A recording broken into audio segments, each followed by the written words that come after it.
I also want to let you know, as my very good neighbors and friends, najua wakati tulizungumza mambo ya earthquake, tumeenda sasa a notch higher. Sisi kwa ANC na UDA, sasa tumeshikana, we are now one. Sasa tunasonga mbele, tukienda mbele. And the judgment will remain with the voter. President akizungumza mambo ya housing, wengine wanataka kuleta kelele. Sasa kwanza walitupeleka koti hapa na pale. Sasa juzi nimeona wanasema now where will be the title deeds for the houses, the sectional head, sectional titles. It is the government of the day that generates titles. Please, for heaven's sake, who does land adjudication? Government. Who issues titles? The government. Who created the law to allow the sectional titles? Yani, when you are on top of a flat, sectional title, nile title for the upper floors, not the ground one. Who created the law for sectional titles? Government. So surely, why are you looking for the smallest of things to make it look like the housing program is a problem for the people of Kenya? Always trying to give wrong information. It is the government of the day that issues titles. And there's a procedure to issue titles, including the sectional titles. So don't mislead people on a matter like this. We are proud to be standing on the ground that His Excellency President William Samoei Ruto prepared when he commissioned the Jitume Digital Skills Laboratory and laid the foundation stone for an information and communication technologies complex in January last year. The moment is here for us to celebrate the first 1,614 graduates who have completed their learning experience in this distinguished institution.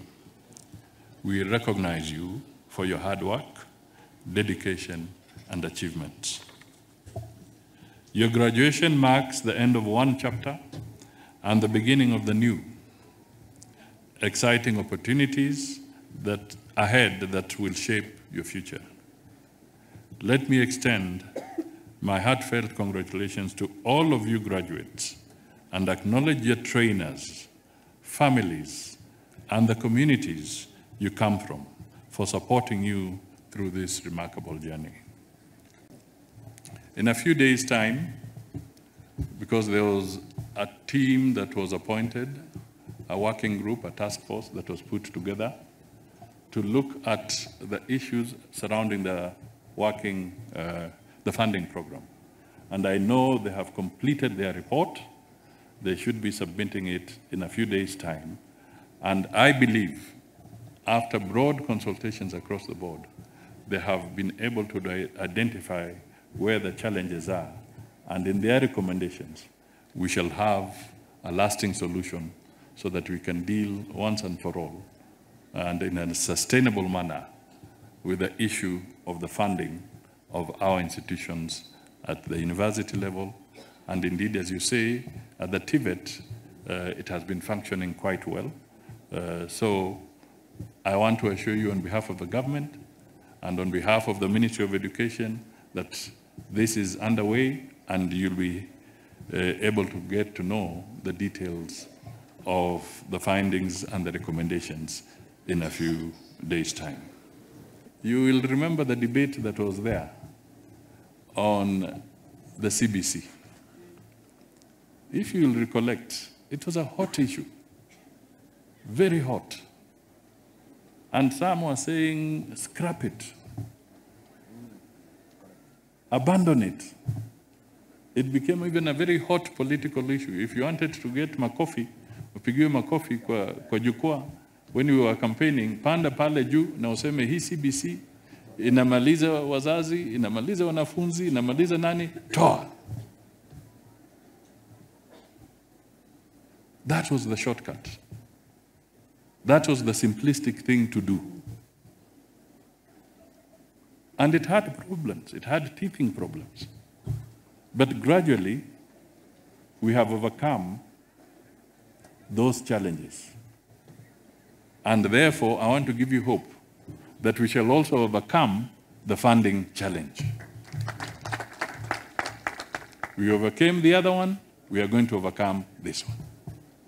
We have made significant strides in reforming the sector to ensure that it is aligned with global trends, industry standards, and the needs of our growing workforce. In this regard, we are upgrading and modernizing TVET institutions to enhance their relevance and responsiveness to the manpower needs of our growing economy. These reforms focus on enhancing the quality of education and training, improving access to TVET programs, and ensuring that what is taught in these institutions directly addresses the needs of the labor market. As part of these reforms, the Cabinet has approved the dual training policy, and you heard the Principal Secretary make reference to this, that formalizes the integration of theoretical learning and hands-on training in industries. This historic decision is a game changer, as it will ensure that trainees who have been constrained by skills mismatch with the needs of our industries can now graduate with cutting-edge skills to entrepreneurship or local and international labor markets. This policy will also enable TVET institutions to fully implement the robust competency-based education training curriculum that was rolled out in September 2023. The training focuses on practical skills and outcomes that ensure TVET trainees are knowledgeable and highly skilled in areas most needed by industries. The honeymoon on aid is over. Mambo ya health. The international community, particularly the Western powers and the new administration in the United States, has got a different AIDS policy. Aid policy. Now, the funding for health programs is being put back to the governments in those countries. Tuachane na kufikiri sasa mtu mwingine atakuja kufanya health programs zetu. Ni sisi wenyewe, the government of Kenya, the government of Uganda, the government of Tanzania, the government of where, you name those governments. Aid has come to a standstill. Now, we may have some challenges on the universal health care, which we must all collectively address. The ones that are here and there, just the way we are talking of challenges in the funding program where we need to address. We'll do that. But I want to ask you now,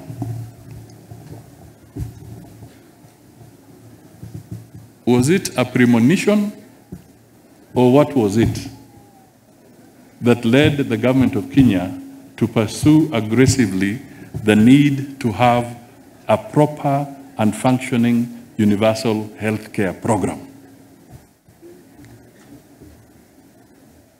Now that aid is being cut, it's being removed, ladies and gentlemen, even if you don't like the government, but at least acknowledge one thing. There was foresight, they were planning ahead, because now we are in the area where aid has been cut. So who is going to care for the sick in Kenya? It is us. Because the international community has told us, Ladies and gentlemen, we are not going to take care of your sick anymore. The sick in your countries must be taken care of by yourselves.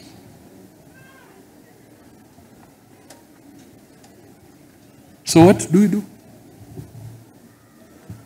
Na mimi nazungumza hapa kwa sababu kwa mfano kwa aid program, AIDS and what have you. In Kenya, we have citizens who are affected, about 1.3 million Kenyans, and the government of Kenya funds about 60% of their program, and the international community was funding up to 40%. I only want to give the example of Kenya. I don't want to talk about other countries. There are others where they rely 100% on donor assistance. So the government of Kenya must figure out how do we meet the gap of 40% that is no longer going to be available from the international community. We have to do it. As a responsible government, we have to find ways. If we were irresponsible, we would say we shall do nothing about it. So the 40% who are relying on international funding can then just disappear into the wilderness. A responsible government cannot do that. And the government of President William Ruto is a responsible government, and therefore, that is why you have a universal health care program, so that we can systematically find a way of catering for all Kenyans, irrespective of their station in life.